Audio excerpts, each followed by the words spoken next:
floor. Brad, congrats on the first home win of the season. I just want to ask you this question. We built it as a game between you and Devin Booker. I know all games matter, but do you have this one circled because of all the talk about who's the best two-guard in the NBA? First praise my Lord and Savior, Jesus Christ. You know, it's funny, guys. I didn't know we were playing Phoenix until last night, so I won't say I had it circled, but whenever D-Book's, you know, on the schedule and whenever I got to play him, I always know he's going to give me his best. It's always a crazy matchup whenever we play. We both compete. We both guard each other, and that's what I love about our matchup. We don't shy away from the competition. You know, he pushes me, I push him to be better. You know, we're going to be in this league a long time, continuing to do the same thing. You know, my hat went off to him tonight, but we got the best of it. Well, I told JK that you got all of them circled. It ain't just Devin Booker and the Phoenix Suns. All the games are circled. So great job tonight, Brad. I got a question just going about Thomas Bryant and how you guys came together. Can you just talk about that injury and how that's impacted everybody in the locker room? Well, it was definitely tough. I mean, it's not tougher than anybody but on TV. You know, I feel devastated for him. My prayers go out to him and his family, you know, for a speedy recovery. I know he'll be back, you know, 110%, you know, but, you know, he was a big acquisition to our team. You know, he was a big piece to us. He was coming into his own. I think he was going to have a breakout season this year and really made a name for himself around the league. And it's always devastating, man, when you see a guy who's on the rise and on the mend, you know, to a clear path to success. You know, they kind of have an ailment that holds them back. So it's definitely tough on our team, but it's always next man up. Drew, like, you know, you've been in the league a long time. You know, injuries happen to guys all the time, and opportunities are presented to the younger guys and guys who may not have had that opportunity when TB was here. So it's next man up, more pressure on me, more leadership on me to be able to lead the team and get it done. Hey, Brad, real quick before we let you go, you're a huge college football fan. Who wins tonight, Ohio State or Alabama? Oh, you're going to put me on the spot. Because you know I'm a Florida Gator. I was going to say Gators. Huh? It's 14-all right now. Ooh. 21-14 Alabama? Yep. Roll Tide Roll. Hey, Brad, thanks so much. Congrats on the win. Good job tonight. All right, guys. Yeah. Well, there you have it. Bradley Beal gets the win here tonight, and he just picked Alabama after he heard they're up 21-14. So let's roll over to the crossover right now and bring in the guys from the postgame show. We've got Wes, we've got Jason, we've got Jimmy P. Coach, I'm going to talk to you first because we talked about the importance of this game. As a coach, what you saw this team do, get an early lead and extend it and keep it going. How difficult is it, and what do you tell your team to do that?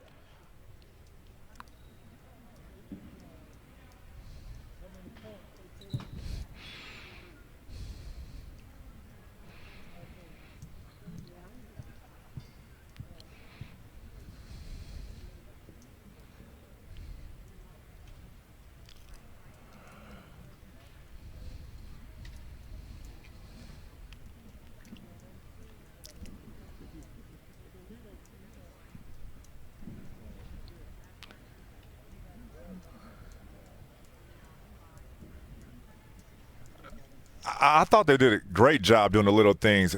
I'll go back to when Mo Wagner set a flare screen for Davis Bertans. I think that was such a huge play because not only did he get Davis open for a three, Davis made it, and he continued to stay in the rhythm. They didn't go away from him, or he didn't leave the game being a three-point shooter. So I think they did a lot of little things. Hal Neto, I think the 10 points he scored in that third quarter were huge because that was the time when the Phoenix Suns were trying to come back and get into the Well, absolutely. Neto, I mean, even when he was with the Jazz, it seems like every time he came in the game, he'd get about 10 in about 3 minutes, you know. And obviously, Ish Smith loves playing against the Suns, too. He knows how to score the basketball, and he's so quick, and he's fun for them, too. So these guys got life. And when you lose a guy who's getting 40 minutes a game, those other guys are like, I really hate to see you out, Russ, but I'm going to get some time. Take your time. Yeah. Take your time. Make sure you're 100%. Yeah, when you're coming back. Exactly. And re-injuring yourself. Mikal Bridges, 3 fouls in 8 minutes in the first half, coming off that career-high 34 points, but he would wake up in the second half and get more playing time, staying out of foul trouble. But the Wizards, their biggest lead was 32 in the first half. Coach Monty will tell us why that is. We will hear from him a little bit later here on Suns Live Postgame. Now we are rejoined by EJ Eddie Johnson. Let's start with Davis Bertans. He is one of the purest shooters in the NBA. Very slow start to this season, but you don't expect that to continue. No, he's shown over the last few years that given the opportunity to knock a three down, he'll hurt you. And he's so long that you're not going to block it.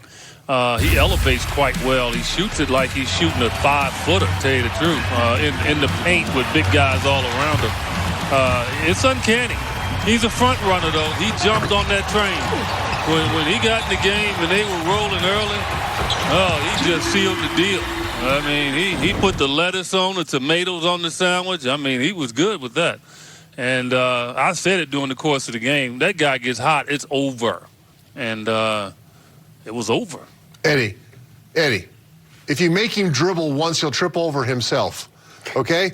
Get up on him. Get up, just like I'm guarding you. You know, I mean, just get up on him. He's going to throw an angry pass to his teammate because he can't dribble the basketball. The Suns just did not have focus on their defensive game plan. Well, you gonna put me in that line? I'm just, because you would have done the same thing to me. You said last night that Sabonis couldn't jump, and I saw a dunk one time when he was pretty good. But that being said, there's certain things on the scouting report, and this team tonight just was not locked in any fashion. The only guy you knew was going to score, Mr. Beal, and he had a bunch of open looks out there. So the team just was not dialed in defensively. I believe they thought they could go through the motions, and then obviously Washington got their confidence up high, and then you can't shut off that faucet once it gets going, Eddie. No, I agree with you. No, I don't. Obviously, they weren't mentally prepared to play. They see Thomas Bryant is down. Thomas Bryant has really destroyed the Suns over the last few years. No Russell Westbrook.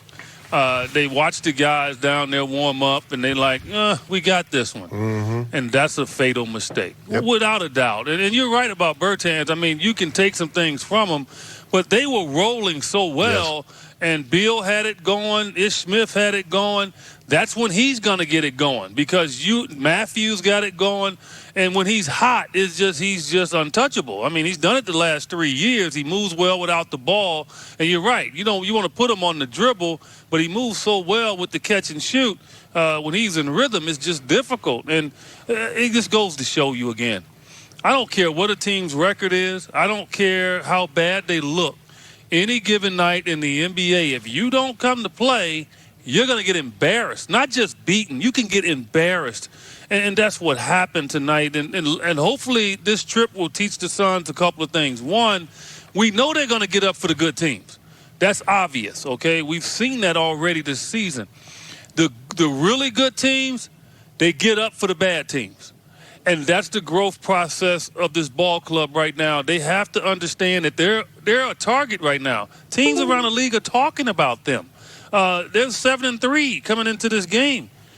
They were focused. Like I said, I saw Washington working on this stuff before the game, and they seem to be amped up, showing respect for the Suns. And I don't know if the Suns show respect for them to start the game, and it cost them. And the league was talking about Mikal Bridges coming off of his career-high 34 points. I don't know if it was the ice shower after that last game, but he certainly cooled off early on, picked it up, had 12 points in the third quarter. But